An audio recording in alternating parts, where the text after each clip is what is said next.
வணக்கம் நேயர்களே. இன்னைக்கு நம்ம நிகழ்ச்சியில பார்க்க போறது பாத்தீங்கன்னா பிரவுன் பாசுமதி அரிசி முட்டைக்கோஸ் புலாவ்.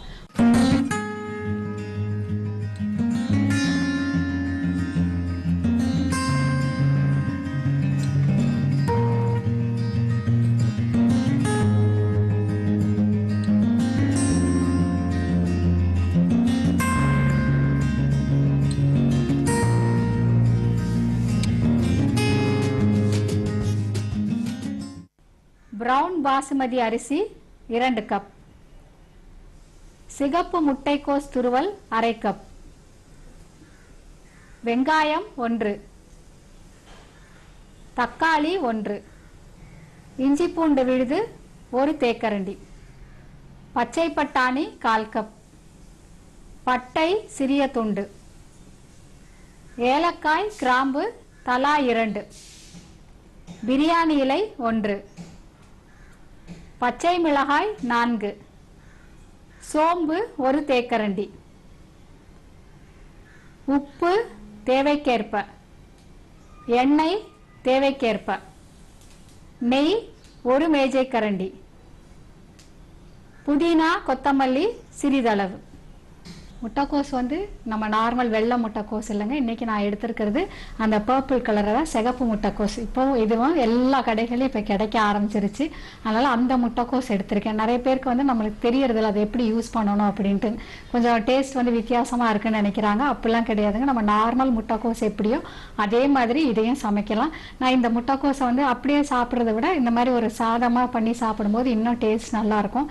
குறிப்பா நான் இன்னைக்கு எடுத்திருக்கிறது பார்த்தீங்கன்னா பிரவுன் பாசுமதி அரிசி, அதாவது கைக்குத்தல் அரிசி. நம்ம நார்மலா புழுங்கல் அரிசி கைக்குத்தல் அரிசி இப்ப எல்லா கடைகள்லயும் கிடைக்குது.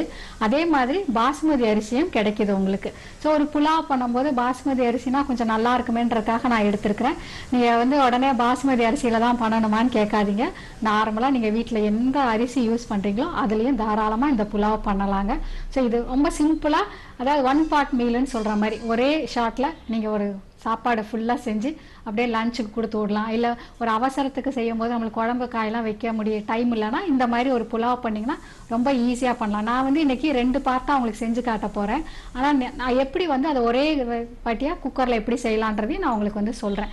ஸோ இப்போ இந்த பார்த்தீங்கன்னா இந்த ப்ரௌன் பாசுமதி அரிசி இந்த மாதிரி தான் இருக்கும். நான் எப்படி பாசுமதி அரிசி நீங்கள் பார்த்துருப்பீங்களோ அதே தான், அதாவது தோல் எடுக்காமல் பாலிஷ் பண்ணாதது. இதில் நிறைய சத்துக்கள் இருக்குது. இந்த மாதிரி ப்ரௌன் கலரில் இருக்க அரிசியில் சத்துக்கள் நிறைய, குறிப்பாக விட்டமின் பி காம்ப்ளெக்ஸ் ஃபுல்லாக இந்த மாதிரி தோல் எடுக்காத அரிசியில் உண்டு. அது பாசுமதி மட்டும் இல்லை, நம்ம புழுங்கல் அரிசியில், மற்றபடி சிகப்பு அரிசி எல்லா அரிசியிலையுமே உண்டு. ஸோ இந்த அரிசி தான் நான் எடுத்திருக்கேன். இந்த மாதிரி கைக்குத்தல் அரிசி இல்லை இந்த மாதிரி கலர் அதாவது சிகப்பு அரிசி அதெல்லாம் சமைக்கும் போது நீங்கள் என்ன பண்ணணும்னா ஒரு மணி நேரமாவது கண்டிப்பாக ஊற வைக்கணும். கழுவி 1 மணி நேரம் ஊற வச்சாதான் கொஞ்சம் சீக்கிரமாக வேகும். இல்லைன்னா ரொம்ப நேரம் ஆகும். அதனால ஏற்கனவே அதை நான் ஊற வச்சு வேக வச்சு உங்களுக்கு இந்த மாதிரி எடுத்து வச்சிருக்கேன். இது 2 வாட்டி காட்டணும் அப்படின்றதுக்காக நான் தனியாக வேக வச்சு எடுத்து வச்சிருக்கிறேன். இப்போ பாருங்க, இந்த அரிசி நான் ஊற வச்சு வேக வச்சு எடுத்து வச்சிருக்கிறேன். எப்படி நீங்க பாசுமதி அரிசிக்கு 1 கப்புக்கு 1.5 கப் அளவு தண்ணி ஊற்றுவீங்களோ அதே மாதிரி தான் வேக வைக்கணும். இதையும் ஒரு வித்தியாசமும் கிடையாது. என்ன ஒரு மணி நேரம் நீங்க முன்னாடியே ஊற வச்சு வைக்கணும், அவ்வளவுதான். உங்களுக்கு பார்த்தாலே தெரியும் பாருங்க, நல்லா வெந்திருக்கும். அதில் முதல்ல கொஞ்சம் எண்ணெய், இப்போ கொஞ்சம் நெய் போட்டுக்கோங்க. முதல்ல எண்ணெய் போட்டோம், இப்போ அடுத்து நெய் போட்டாச்சு. போட்டுட்டு இதில் ஒரே ஒரு பிரியாணி இலை, ஒரு சின்ன துண்டு பட்டை, 2 கிராம்பு, 2 ஏலக்காய் போட்டுட்டு அடுத்தது இந்த நீளமாக நறுக்கி வச்சிருக்க வெங்காயம்,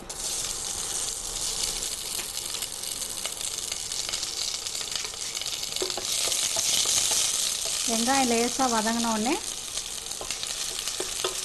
ரொம்ப ப்ரௌன் ஆகணும்லாம் அவசியம் இல்லைங்க, லேசாக வதங்கினா போதும்.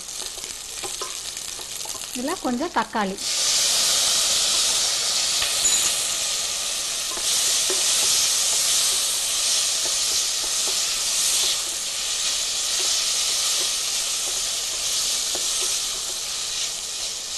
தக்காளி வதங்கின உடனே பச்சை பட்டாணி உரிச்சு வச்சது,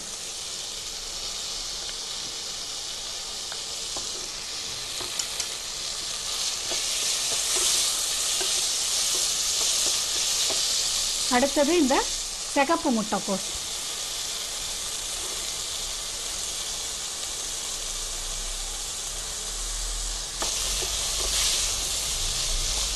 இது நல்லா வதக்கிக்கோங்க.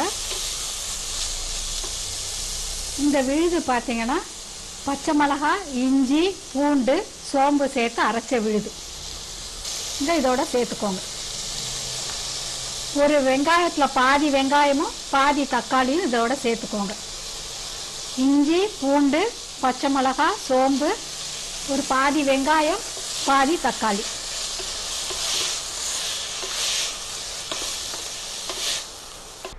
நம்ம முதல்ல பாத்திரம் சூடானோடனே அதில் கொஞ்சமாக எண்ணெயும் நெய்யும் போட்டுட்டு ஒரு பிரியாணி இலை, ஒரு சின்ன துண்டு பட்டை, 2 கிராம்பு, ஏலக்காய் தாளிச்சிட்டு அப்புறம் நறுக்கி வச்சுருக்க வெங்காயம் போட்டோம். அதுக்கடுத்து தக்காளி, அப்புறமா விரிச்சு வச்சுருக்க ஃப்ரெஷ் பச்சை பட்டாணி, இந்த சிகப்பு முட்டைக்கோஸ் இதெல்லாம் சேர்த்து நல்லா முதல்ல வதக்கணும்.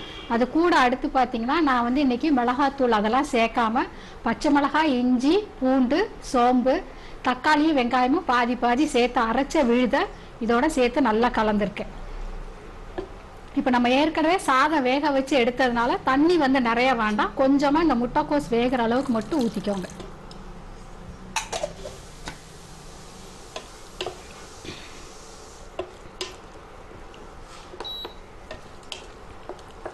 இதில் வந்து இப்போ ஒரே ஒரு சிட்டிகை மஞ்சள் தூள்,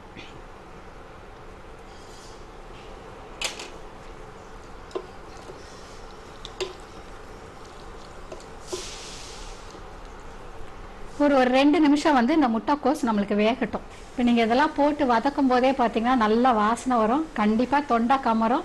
அதனால் பார்த்துக்கோங்க. தீயை வந்து நல்லா குறைச்சி வச்சு பண்ணுங்கள். நீங்கள் வந்து எல்லோரும் கேஸில் தான் பண்ணுவீங்க, அதனால் தீயை நல்லா சிம்மில் வச்சுட்டு இந்த எல்லாம் போட்டு இந்த மசாலாலாம் எப்போவுமே வதக்கும் போது தீயை வந்து நிதானமாக வச்சுக்கோங்க. கொஞ்சம் கூட இருந்தாலும் இந்த மாதிரி கமரல் ஜாஸ்தி ஆயிரும்.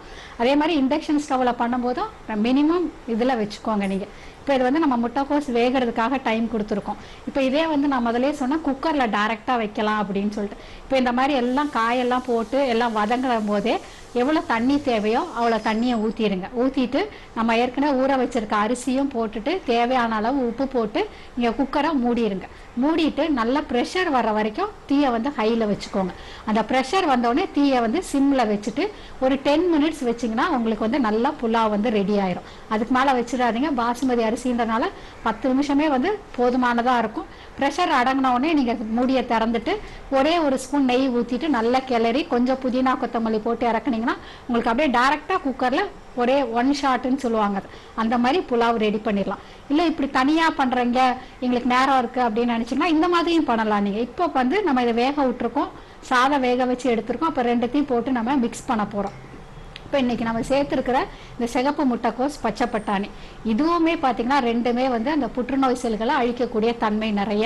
குறிப்பாக பச்சை பட்டாணி இந்த சீசனில் நிறைய கிடைக்கும், விலை மலிவாக இருக்கும்போது நீங்கள் வந்து தினப்படி உங்கள் உணவில் சேர்த்துக்கலாம். பச்சை பட்டாணியில் வந்து அந்த புற்றுநோய் செல்களை அழிக்கிற தன்மை மட்டும் இல்லைங்க, எல்லா சத்துக்களும் அதில் நிறைய இருக்குது. குறிப்பாக வளர்கிற குழந்தைங்களுக்கு நல்ல புரோட்டீன் சத்து இதில் கிடைக்கும், நல்ல எனர்ஜி கிடைக்கும் இதில்.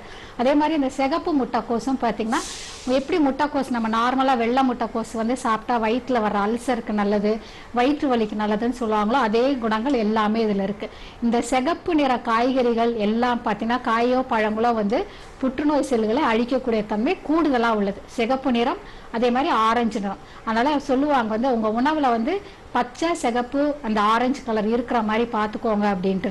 இந்த மாதிரி இந்த உணவு வகைகள் நீங்கள் எவ்வளோக்கு எவ்வளோ எடுக்கிறீங்களோ இந்த புற்றுநோய் வராமல் தடுக்கக்கூடிய சக்தி நிறைய இந்த உணவுகளுக்கு உண்டு. அதனால தான் நான் வந்து இந்த மாதிரி உணவுகளாக வந்து உங்களுக்கு சொல்லி கொடுத்துட்டு இருக்கேன். இப்போ பாருங்கள், நம்ம போட்டு கொஞ்சமாக தண்ணி ஊற்றணும் இல்லைங்களா, முட்டைக்கோசு நல்லா வெந்துருச்சு. நீங்கள் எப்போவுமே சமைக்கும் போது அந்த நிறம் மாறாமல் சமைக்கணும். நீங்கள் ரொம்ப வதக்குறது ரொம்ப பொரிக்கிறதெல்லாம் பண்ணிங்கன்னா அந்த நிறம் வந்து மாறிடும். கோஸும் கலர் மாறல, பச்சை பட்டாணியும் கலர் மாறல. பாருங்கள், முட்டைக்கோஸும் கலர் மாறல, பச்சை பட்டாணியும் அதே கலரில் இருக்குது. இந்த ஒரிஜினல் நிறம் மாறாமல் சமைக்கிற போது தான் உங்களுக்கு வந்து அதனுடைய காய்கறிகளில் இருக்க சத்துக்கள் ஃபுல்லாக நம்மளுக்கு கிடைக்கும். இப்போ இது நல்லா வெந்துருச்சு. இப்போ இதில் வந்து நம்ம தேவையான அளவு உப்பு போட்டுக்கிறோம். சாதத்துக்கும் தேவையான அளவு உப்பு போட்டுக்கோங்க. நான் வந்து சாதத்தில் உப்பு போட்டு வடிக்கல, சிலர் வந்து அந்த பழக்கம் இருக்கிறவங்க போட்டு வடிச்சிங்கன்னா அதுக்கு தகுந்த மாதிரி குறைச்சிக்கோங்க.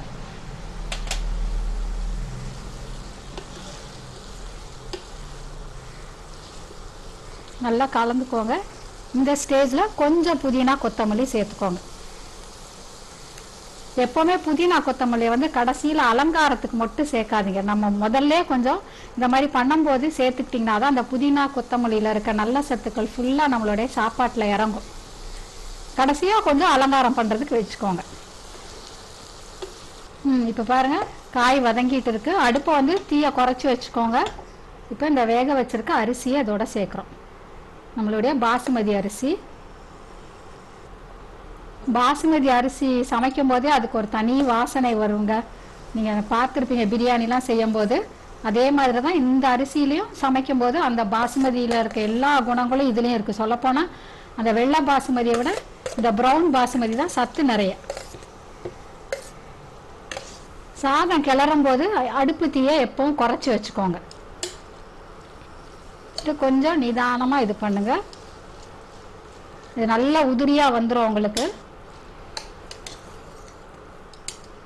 முட்டைக்கோஸ் ரெண்டுமே பாருங்க கலர் மாறாமல் நல்லா கலந்தாச்சு. இப்போ நம்மளுடைய புலாவ் வந்து ரெடி ஆயிடுச்சு. இந்த ஸ்டேஜில் கொஞ்சம் புதினாவும் கொத்தமல்லி இன்னும் கொஞ்சம் சேர்த்துக்கோங்க.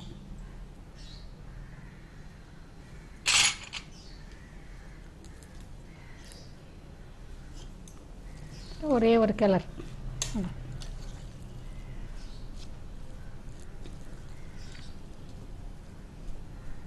இப்போ இதை வந்து நம்ம நார்மலாக எப்படி புலாவ் கூட ஒரு தயிர் பச்சடி வச்சு சாப்பிடுவோமோ அந்த மாதிரி நீங்கள் சாப்பிட்லாம். இல்லை ஒரு ஊறுகாய், ஒரு சிப்ஸு எது கூட வேணாலும் சாப்பிட்லாங்க. கண்டிப்பாக இது வந்து பார்த்தீங்கன்னா மத்தியானம் லஞ்சுக்கு கொண்டு போகிறதுக்கு ஒரு நல்ல ஒரு உணவுனே சொல்லலாம். இதை நான் இதை உங்களுக்கு எடுத்து வச்சு காட்டுறேன் பாருங்கள், எப்படி இருக்குன்னு பாருங்கள்.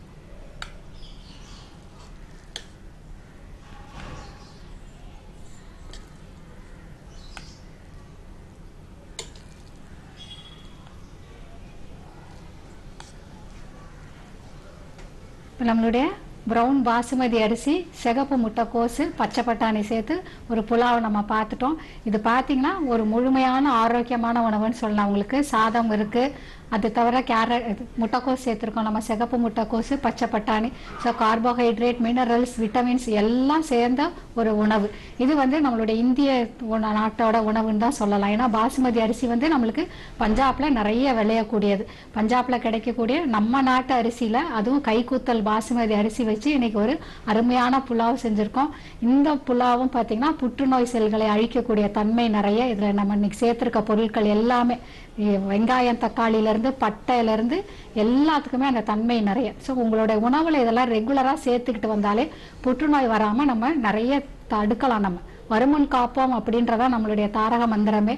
ஸோ அதை வந்து நீங்கள் கரெக்டாக ஃபாலோ பண்ணிங்கன்னா எந்த ஒரு நோயும் வராமல் நம்ம தடுக்க முடியும்.